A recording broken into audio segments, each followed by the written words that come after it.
Rove Tieti, 51, and Katie Tieti, 49, were married and had a cabin in Oakley, Utah.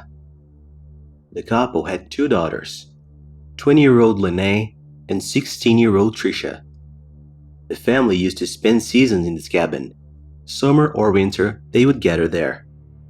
They found the place very relaxing as the cabin was quiet, where only the sound of waterfalls and birds could be heard.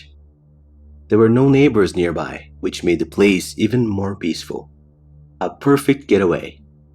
In December of 1990, the family was getting ready to spend Christmas at the cabin. In addition to them, other family was also joining them on Christmas Day. On December 22nd, the four members plus Kay's mother, Beth Potts, were organizing the cabin for the special day. Gradually, they realized that they didn't have all the materials, and so they decided to go to the city to shop. The cabin was located so far from roads that in winter the family had to use a snowmobile, a specific snow vehicle, to gain access to the cabin. The route was approximately 3 kilometers between the cabin and the place where they used to park their cars. At the end of their shopping in town, they returned to the cabin on the first snowmobile were Lene, her mother Kay, and her grandmother Beth. As soon as they arrived at the cabin, Lene said that she was going to get into the house quickly as her hands were frozen. She would warm up her hands and then come back to help with the groceries. As soon as she entered the cabin, she saw a figure pass and go behind the fridge. Her first thought was that it was her cousin, who had already arrived along with the rest of the family and was trying to scare her, but she couldn't be more wrong. From behind the fridge came a man pointing a gun at her.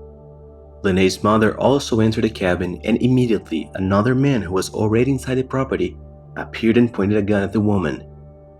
The confused and frightened woman asks what it was, what they were doing there, and what they wanted. The second man just looks at her and shoots. Kay fell to the ground as Lene watched the scene in terror. Beth, the young woman's grandmother, entered the cabin and was also shot shortly afterwards. In that moment, Lene remembered that her father and sister were on their way to the cabin. She remembered also that there was a car in the house and that the key was in the garage.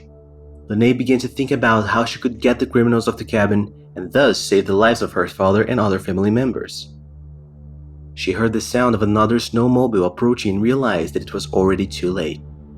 One of the men grabbed the young woman by the neck and put the gun on her back, while another man went near to the front door of the cabin to approach whoever was arriving. As soon as Lene's father and her sister got out of the vehicle, they were approached by this man, who ordered them to enter the cabin immediately. Inside, the man begged for money. Rove began pulling everything out of his pockets and throwing it on the floor. The sum of all the money he had at the time was only $105. Rove begged them to take what they wanted but not hurt his family. The man holding Lene ordered that the other man shot Rove.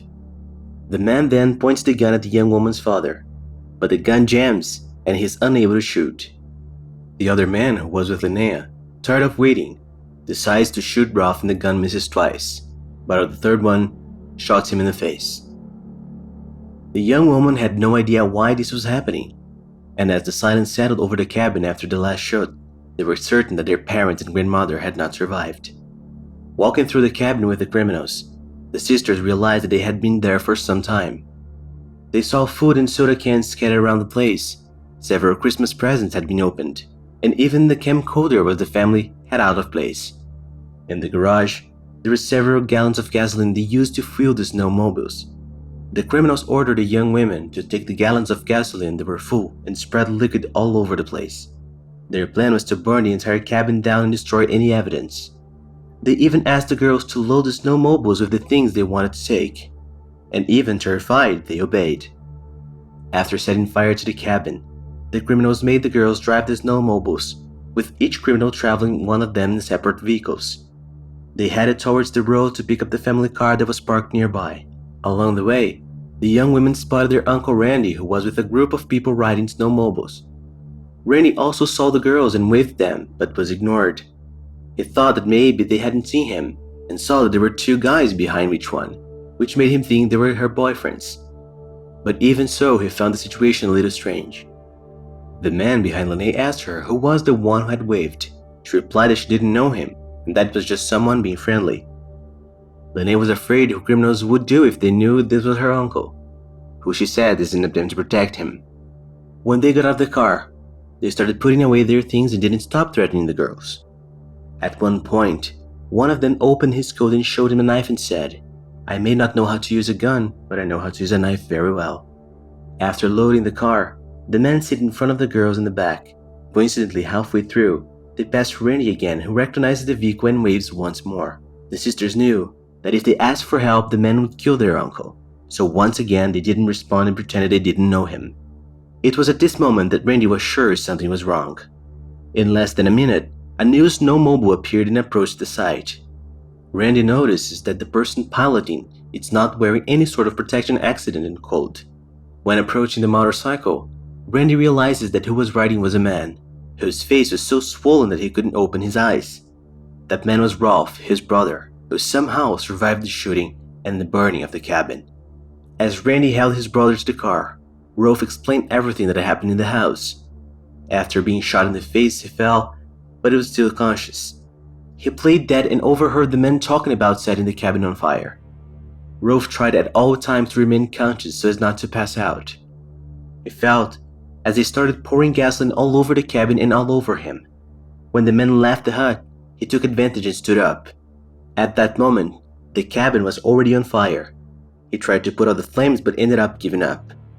Rolf then took a third snowmobile that he had in the garage and went looking for his daughters.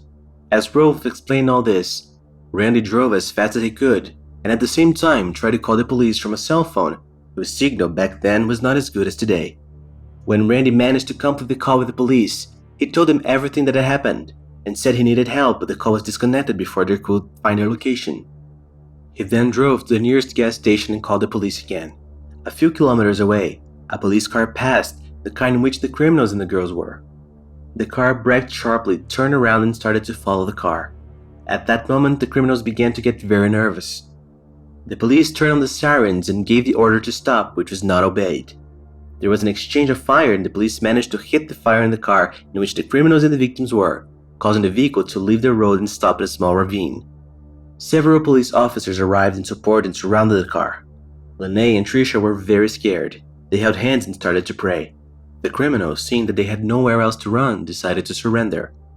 After a quick consultation, the police were able to identify the two men responsible for all that terror. They were 25-year-old Von Taylor, with multiple stints with the police, and 21-year-old Edward Daly, also with multiple stints, the last of which was for arson. The two were in a halfway house, where they met and ran away together on December 14, just 8 days before they began their crime spree. With the criminals in custody, the police took Rolf to the hospital and investigators went to the cabin to gather evidence. Joseph Offord, investigator in charge of the case, said that the main concern in a case like this is to rescue someone quickly and secondly to preserve evidence from the crime scene. The most important evidence found in the cabin was a videotape in which there were recordings of criminals taking advantage of everything in the cabin.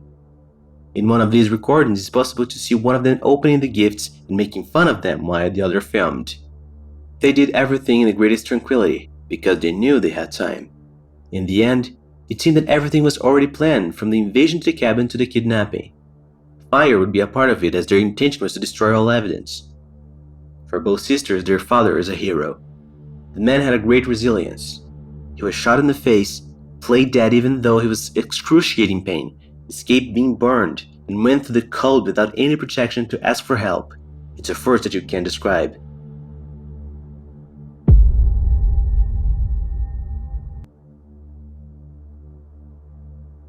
He still chose to receive the sentence from the jury rather than the judge. The jury sentenced him to 2 death sentences, one for each life he took. Taylor, despite pleading guilty, did not expect the death penalty. He repeatedly appealed his sentence, but the state stood firm in consenting to those appeals. He remains on death row. 2 weeks later was Edward Daly's trial. The defense argued that he did not fire any of the shots.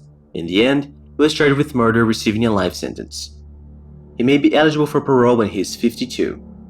And Edward remains in prison serving his life sentence in Utah Penitentiary. The family decided not to demolish or sell the cabin. Instead, they renovated it to keep the place a memory of the good times they had as a family. Lene married a childhood sweetheart after her previous marriage ended in divorce. In her first marriage, she had 4 children. Now with Nathan, her current husband, She ended up getting 5 new stepchildren. Tricia is divorced and has 2 daughters from her marriage. Rolf died of cancer in 2008, and at the time of his passing, all his family members were by his side.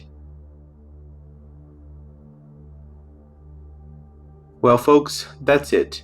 Thanks for watching until the end. Best wishes, and I see you next time.